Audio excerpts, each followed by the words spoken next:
everyone, and welcome to the Miss Sayé Show. Today, I have a very talented and special guest, Keaton Simons. Welcome to the show.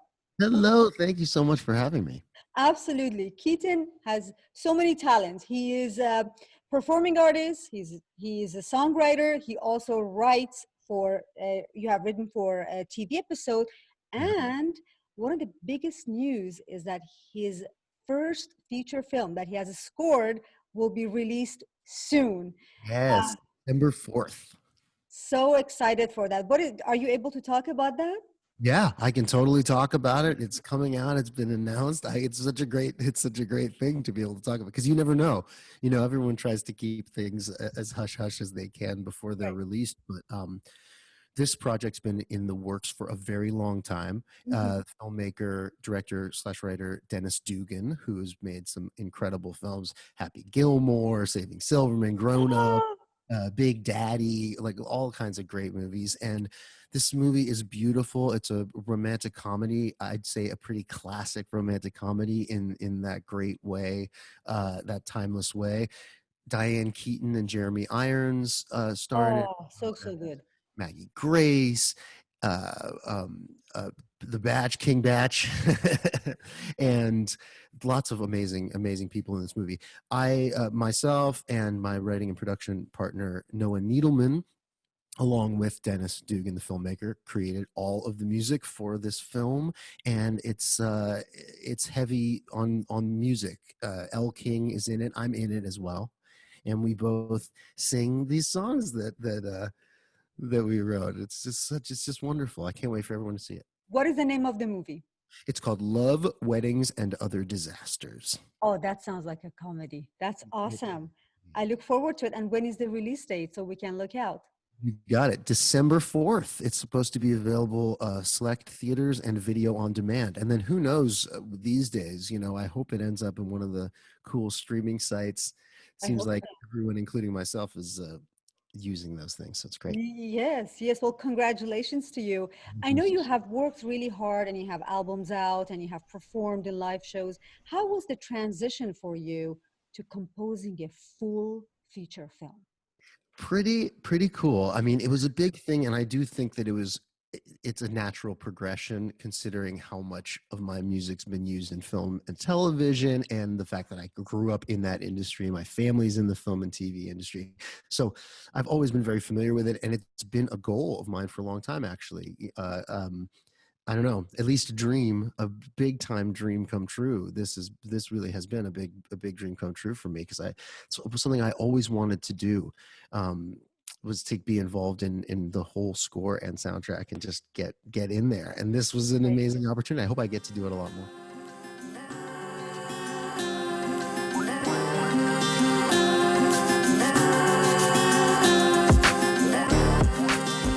So how did it come to you, this opportunity? Like, because as an actress, when you get an audition, that you get the first excitement, then when you get the call back, you get the second excitement, and then when they call you and say they don't want you, it's all go down. So Right, how right. was it for you to get oh, I'm going to score this film now. It's real.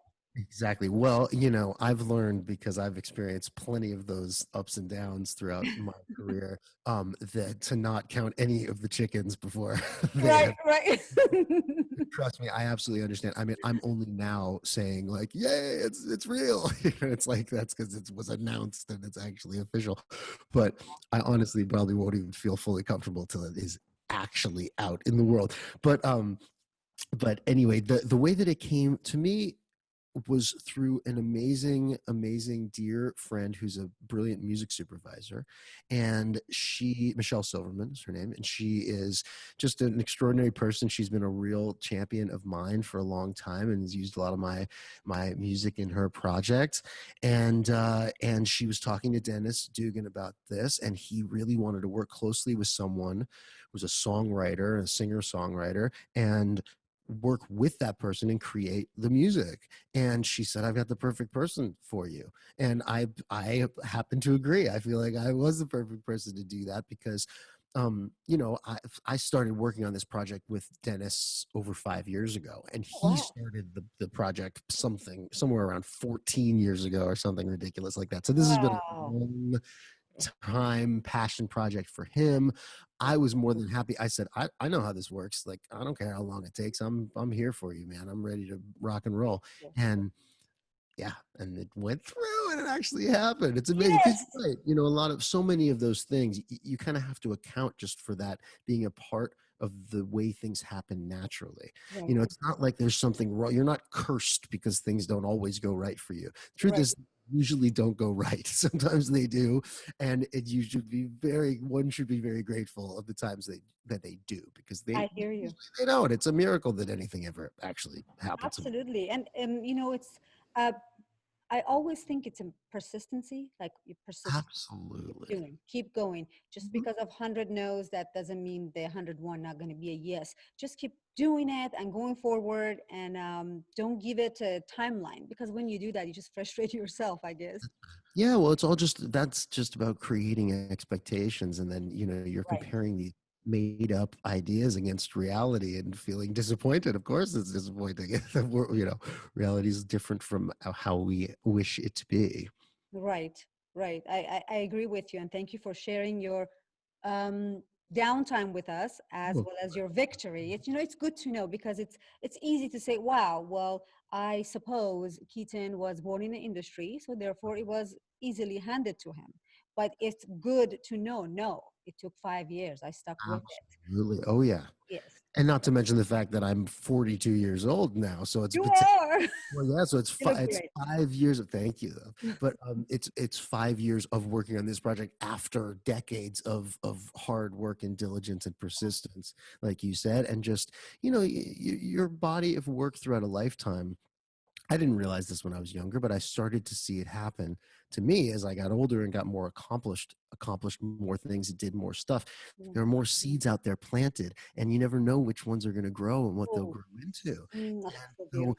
it's pretty incredible to be able to like sit back and be like, yeah, I mean, right now, even though obviously from the shutdown, it's changed my whole schedule around, because I was playing lead guitar, which I still am the lead guitar player for the amazing Brett Young. He's a very, very Yes, I was going to ask you about that. Tell us. well, an incredibly talented and amazing human being. And we had, somewhere in the neighborhood of 150 shows booked this year that got Oh my goodness. rescheduled, canceled, postponed. They're all being rescheduled.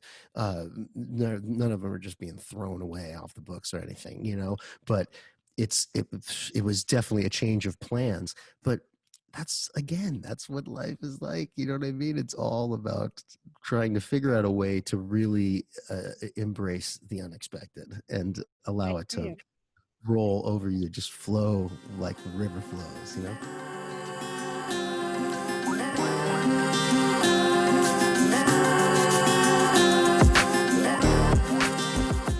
Since you have such a positive outlook, how did you use this pandemic and quarantine time to stay creative? I mean, I can only imagine Yeah, coming from these large shows, live performances totally. into your home.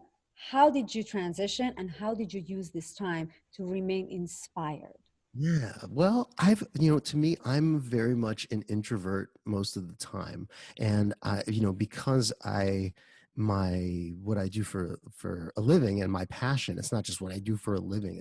It's a who I am, there's a very extroverted part of that, but Right. I always need the rejuvenation time of just downtime and focus, and uh, it's pretty normal and natural for me when I'm not on tour to just be in a situation almost like this, where I'm just focused on whatever creative things are inspiring. I mean, I've done tons of writing and composition, and I mean, so much stuff. I've got a ton of material that I've created throughout this time, and focusing on making food and learning things. I do lots of uh, on the iBooks. They have a thing called the Great Courses, where they have college lecture series for all different types of subjects, and it's really fun and wonderful, and it's perfect for me. I love doing that stuff. So just take the time to learn and try to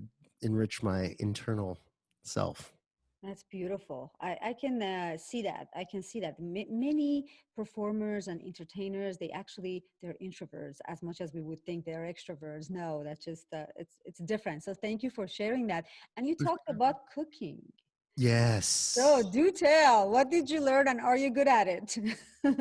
Well, I would say that I'm pretty good at it. I'm Ooh, very okay. passionate about food. I love to cook, and what I love to do is just find the foods that I enjoy the most and then figure out how to create them, how to make them, and how it all works, and kind of take some of the mystery out of it and find where the real magic is. A lot of times we think that the magic is on the surface of something. You go, how did somebody make this? But when you really break it down, the magic is that something so magical can be created through such simple, like, steps and such simple Steps. means, or can be broken down into very simple things. But it's just amazing, when you make a pizza and have it taste, be like, this is the best. Like, I prefer this to any delivery, any place, and that's it. I'm my own pizza guy now. You- So Awesome. So pizza is your specialty, I assume. pizzas with and calzones, but like lots of different things. I do a lot of Mexican food, Mexican inspired foods too. Tomatillos. I love making tomatillo salsa and like. Ooh, that sounds really good. Maybe we can do another episode of the show when we can cook together. Yes, and my sister is an incredible chef, so I've always been inspired by her as well. Do you change it and make it healthier, or you just want to go with the delicious and tastiness of it? I cook mostly, yeah, most of the stuff is either vegan or vegetarian, Oh, and lovely. focus on healthy stuff because there's no one of my main things is just to avoid eating chemical preservatives and Bravo. So, preserved so good. foods. So I like to use all whole foods. I get is when I make my tomato sauce, it's whole tomatoes. It's never canned Ooh, tomatoes and so on and so forth. And not that there's anything wrong with that. It's just that there's something needs to there, there's a process that makes it less healthy when it needs to have a shelf life like that. exactly. I'm just gonna make it Exactly. and eat it and feed it to whoever's there. So Exactly. That's what I talk about all the time. If it's canned, if it's boxed, think twice. So thank you for sharing that. That's going to be definitely next episode of Miss Sayé Show. We're going to be in Keaton's kitchen. yes, Would love to do that with you.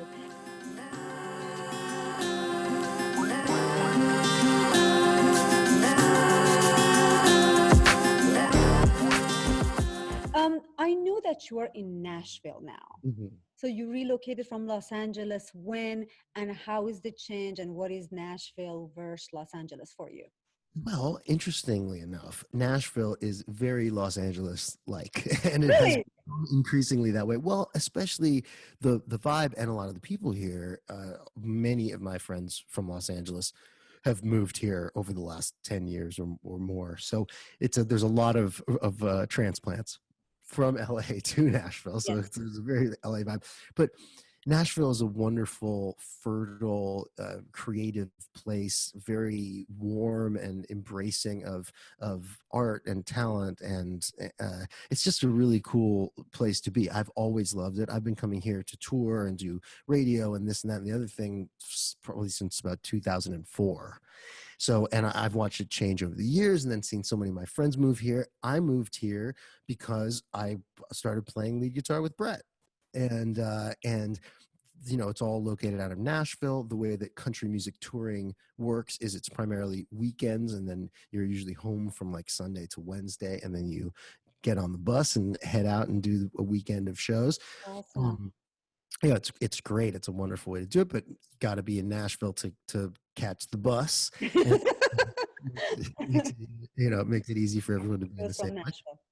And so it was a great reason for me to come here, and I love LA. I miss LA as my home. I've lived there forever, but I also don't want to live in one place forever. I want to feel free to be able to live anywhere that my life takes me, and Yes. Nashville's been beautiful. It's fun to have seasons, there's more growing up in LA, Yes. there's very little seasonal change. I mean, obviously there's the rainy time, and then there's the rest of the time, but Rainy like, time. We need more rainy time in LA. But I hear you. Yes, I'm also learning how to cope with cold because Was it cold?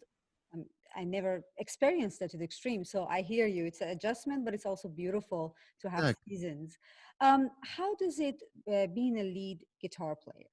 Ooh, it's very fun. I mean, Oh, I play a lot of rhythm stuff too. I end up covering a lot of stuff.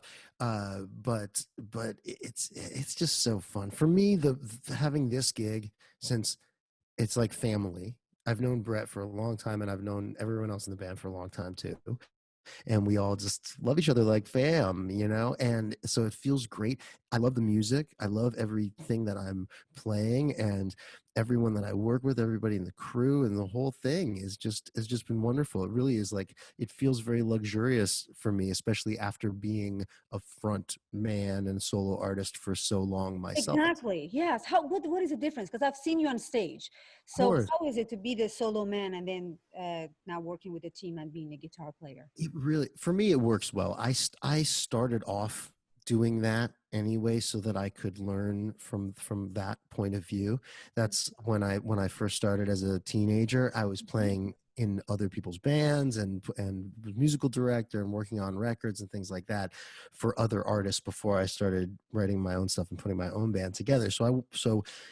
I've always felt really good about focusing on that. For me, it's a beautiful thing to be passionate about. I understand that much better because of my experience in the front of the stage, what someone who's there needs from Going me through. and what they don't need. You know what I mean? I know exactly where to be, to give energy without distracting, I to hear you. to Mhm. support and be there so that that person can feel like they're just floating on a cloud the whole time, and they don't have to think about anything except how fun it is and how great everything sounds, you know?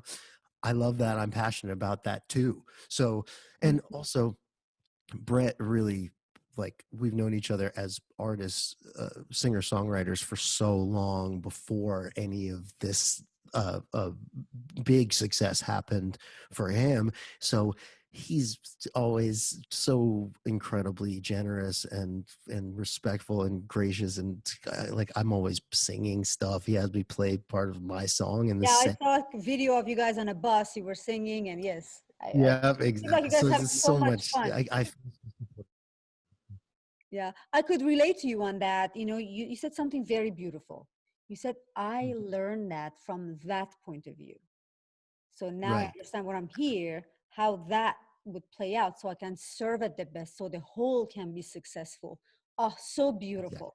And so Oh yeah, you're totally. and you said about the family, the your music family. So I wanted Yeah. to ask you this, if you feel comfortable to answer. You have a music family. Are you looking into or are you having your family? Do you want to? I don't know where you stand in that area, but I would love to learn. Well, I definitely, you know, I don't know if I want to have kids. I'm not sure, Okay. but I mean, how should I say this? I know I do. I know that I have the feeling of wanting that. Right? It's something that it's a decision that I take very, very seriously, and I want to just weigh it really cautiously. The more I think about it, the more important I think it is to just be really conscientious about that. You know, obviously you can't do everything and know everything and prepare of the world for a new life, but there are a lot of things that a person can do to prepare themselves and their life for a child to you know. And I would want to do a lot of things to make that more about them. You know, I want to be able to focus when and if I have kids, I want to be able to focus on them, like, entirely or almost entirely. That is great. Thank you for That'll be the sharing with most us. I important. was How can wondering anything be about that. right? Right, exactly. Mhm. So tell us about the all those shows that got canceled, but you said they're not off the book, they're gonna come back. Are they, could you tell us a little bit if they are, if you guys going to do live shows? How will it be? Are there, yeah, teach us a little bit about that. Yeah, well, we don't know yet. Everyone is equally, you know, Confused. yeah, confused, just trying to figure it out and wanting to do what's going to be the most safe and you know, help lead us in the right direction so that we don't have to have all these heavy restrictions anymore. We can get everything under control. And a lot of that's about us just not going and doing shows. I've done numerous, like, online acoustic performances. With Brett, we've done a couple of really big ones that have been great, super awesome performances. I mean, so there's been a lot of that kind of stuff happening. There have been, there's nothing specific. So like, if I were to say anything, I wouldn't be saying anything really, Okay, because so if you guys are figuring it out, it seems like we are the all figuring goal it out is, step by step, day by day. and the goal, I can say that the goal is to reschedule all of these shows and to Mhm. reinstate things as much like it was before as possible, taking into account all of the health and safety measures that are necessary. Right. Well, I appreciate you sharing with us, and I'm so grateful that you came on the show today. And I very much look forward to do our kitchen, the pizza Yes. kitchen with you. I cannot wait to learn to do some vegan, vegetarian pizza. Oh yeah.